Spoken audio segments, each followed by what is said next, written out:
Saya berharap banyak orang yang tidak percaya dengan analisa saya, karena semakin banyak orang meragukan, maka efek kejutnya semakin besar.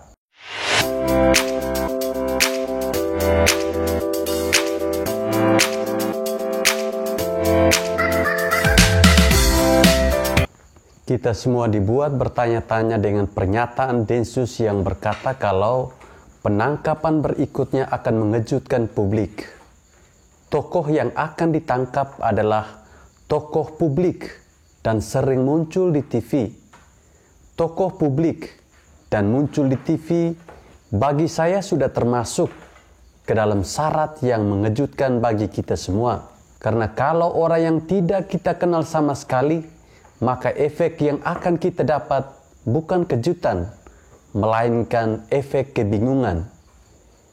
Mari coba kita perhatikan kata-kata Densus terlebih dahulu.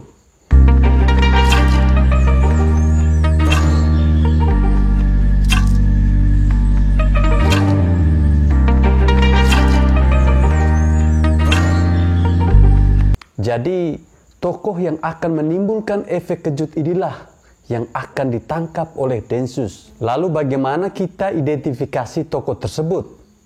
Singkatnya, semakin mayoritas masyarakat tidak percaya, maka semakin mungkin tokoh tersebut akan ditangkap. Karena yang bisa membuat terkejut adalah tokoh yang tidak disangka-sangka, walaupun kita sering melihatnya.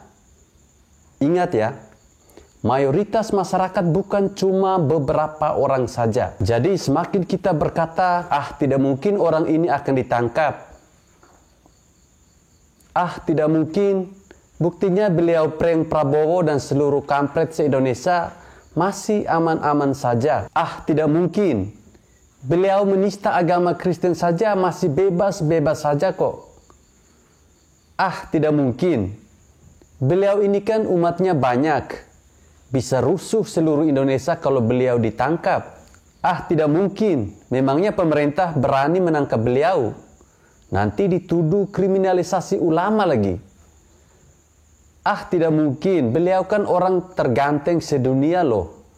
Masa orang ganteng terlibat terorisme? Semakin kita berkata tidak mungkin, maka semakin menimbulkan efek kejut. Semakin mengejutkan, maka semakin memenuhi kriteria Densus tentang tokoh yang akan ditangkap tersebut. Dari alasan di atas, maka saya prediksi bahwa yang akan ditangkap Densus adalah si ganteng, alias UAS, tokoh publik, orang terkenal, sering tampil di TV, dan akan menimbulkan efek kejut bagi masyarakat. Tapi jika ternyata nanti yang ditangkap bukan beliau, dan tidak membuat efek kejut, maka yang salah adalah pernyataan Densus. Tapi masa sih Densus asal bikin pernyataan? Tidak hanya itu. Ada beberapa alasan lain yang membuat saya prediksi bahwa UAS yang akan ditangkap Densus.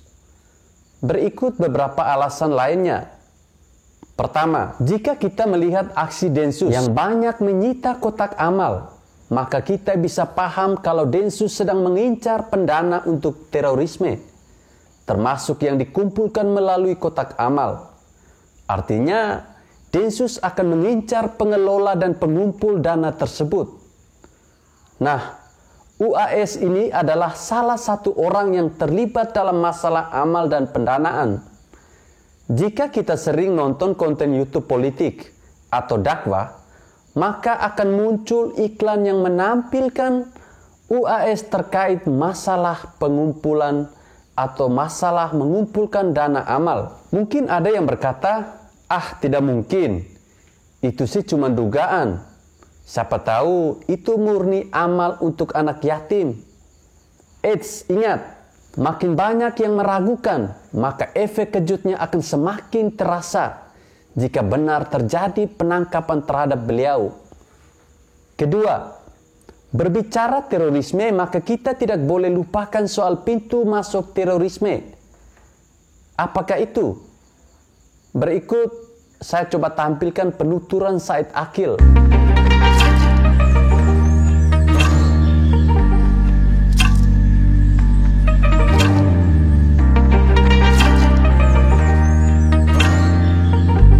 tidak mungkin kan level ketua NU berbicara tanpa data dan alasan. Tapi di sini kita jangan terlalu fokus pada label atau istilah Wahabi.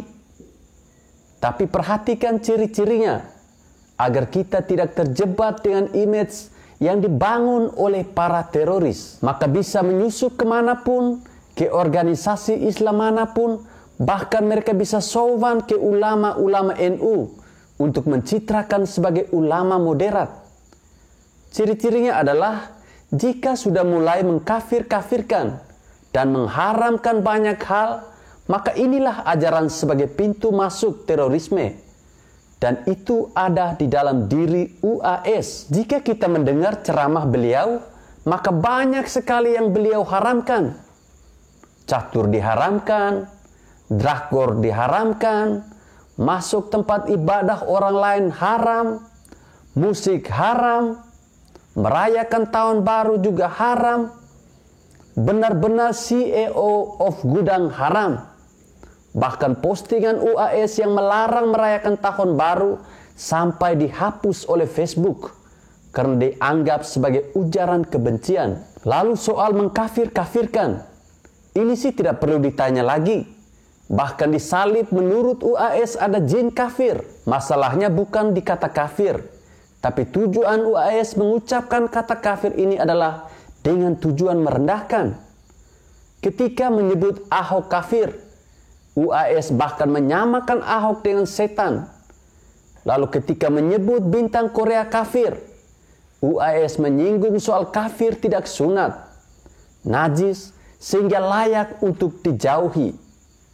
Mudahnya UAS menyebut kafir ini akan ditiru oleh umat Islam yang mendengar dan mengidolakan beliau. Bahayanya yang dilakukan UAS ini adalah pintu masuk terorisme menurut Said Akil. Bahkan saya pernah melihat ceramah UAS yang menyebutkan sebuah benda di sekelilingnya adalah buatan kafir. Jadi jangan kita ragukan lagi. UAS ini kelas kakap karena beliau memiliki banyak pengikut dan siap membawa mereka masuk ke pintu menuju terorisme dengan ajaran dan sikap beliau. Jadi ini hanya analisa tentang siapa tokoh terkenal yang akan ditangkap Densus, dan penangkapannya menimbulkan efek kejut. Saya berharap banyak orang yang tidak percaya dengan analisa saya, karena semakin banyak orang meragukan, maka efek kejutnya semakin besar.